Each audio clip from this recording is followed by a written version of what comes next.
Do you wake up every morning and just feel disappointed? You look at your phone and you don't see any new Instagram followers or sales to your business. Ugh. You trudge to the kitchen and contemplate life while the kettle boils. Then you make your go-to pick-me-up breakfast, toast with peanut butter and honey. Honey? Wait a second.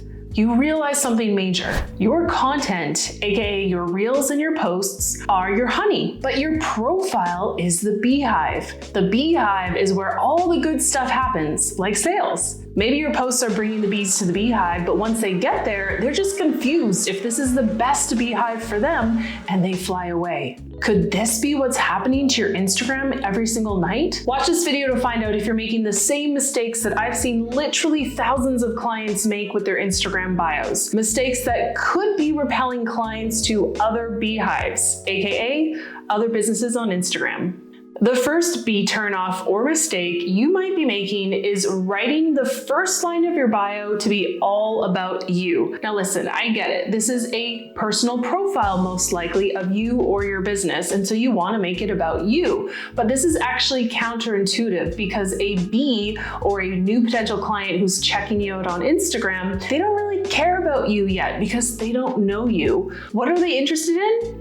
Themselves. They're interested in what your profile has for them. So don't write the first line of your bio as if you're on a dating app and you're selling yourself. For example, book nerd, mom of 3, and PhD in behavioral health. Instead, make it about your target customer or client. Make it about them. Again, they are a bee coming to check you out. They're only going to give you a second or two of their time. So make sure that the first line of your bio calls them out. You want to say in that first line who you help and how. Here's an example. Helping fellow busy moms homeschool their kids in only 2 hours a day. This line speaks much more to who you want to attract to your profile and what's in it for them. I mean, who doesn't want to only spend 2 hours a day homeschooling their kids? Hypothetically, I don't have kids yet, so you know what I mean. The second mistake that turns bees away from your beehive is making the second line of your bio vague, generic, or about your interests. Here's an example, and this is a real example I've seen businesses post on their profiles. All I want to do is live, laugh, and love. See what I mean about being vague, generic, and all about your interests? Not really interesting to someone who's checking you out and wondering if you're worth following. Here's the fix. Give that bee who's flying around your profile a reason to care about why you're different outside of anyone else in your industry. Why you? What makes you unique? What makes you the expert? This is really where you want to tap into your experience, your authority, and just the main reason why clients or customers choose you or your business over anyone else. This might feel a little braggadocious, but honestly, you only have a tiny little space and only a few seconds to make a good first impression. So put it out there, make it really easy for those bees checking you out to understand why you. Going back to the example I gave for the first line of the bio, let's build upon it. And here's what I'd write for the second line. Montessori trained, 10 plus years teaching, plus 130 happy homeschoolers. That one line gives a potential customer or client so much reason to believe in you, to start trusting you, and to believe that you're the best in your field. So make it easy for them. The third mistake you might be making that's turning potential clients and customers away when they read your bio is this: not giving them a reason to connect with you or click the one link that you have in your bio. Here's an example of how I've seen someone write their third line of their bio. Living in Michigan, but dreaming of Hawaii. That really doesn't say anything at all. And again, you've written your bio as if you're on a dating app and you're just pulling these random interests of yours and putting them out there. That's not what a future potential client or customer is looking for. They're always looking for what's in it for them. That's it. It's really not about you, it's about them. So how do you fix this? Give them a compelling reason as to what's on the other side of your link.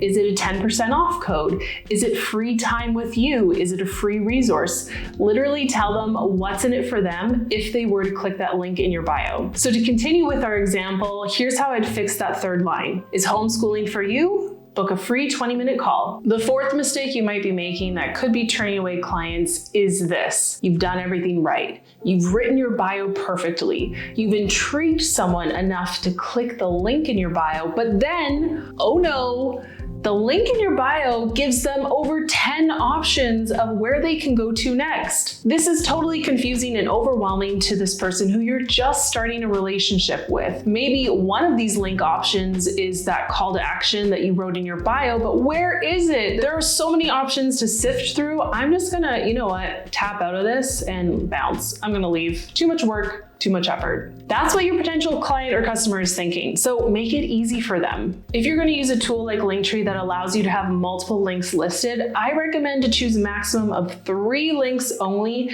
and make sure the very top link of your list is the same link that connects back to what your call to action was, or your third line of your bio. So if your third line of your bio mentioned a free 20-minute call, make sure that that free 20-minute call is the very first and top link of your list of 3. People like options, but not too many options. Don't drown them in all the options and all the many links and social profiles you can lead them to.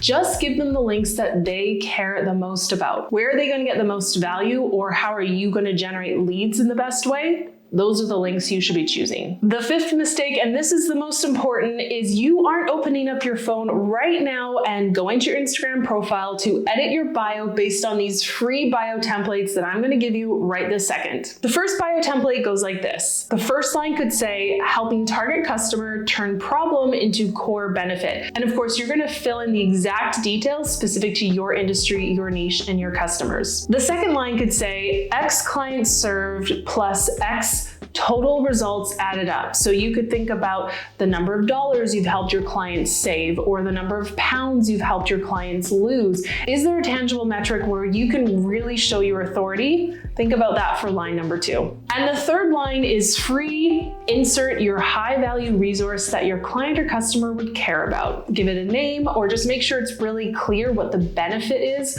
for someone to want that resource. And if that style or vibe's not for you, here's a second bio template option. The first line says, coach for target market looking to achieve benefit. And of course, you're going to insert your specific target market and what the specific benefit is that someone gets by working with you as a coach. The second line can say, featured in XYZ, insert whatever media you've been featured in, plus X years of experience. Again, we're really going for that authority piece and why you're the best in the industry. And the third line is DM me ABC, or make up whatever code you like for free, and then share your high value resource that your target client is going to care about. Noticing the theme here? Now that your bees are sticking around because your bio is clear, specific, and attracting the right followers, don't lose out on all those potential sales. Watch this video next.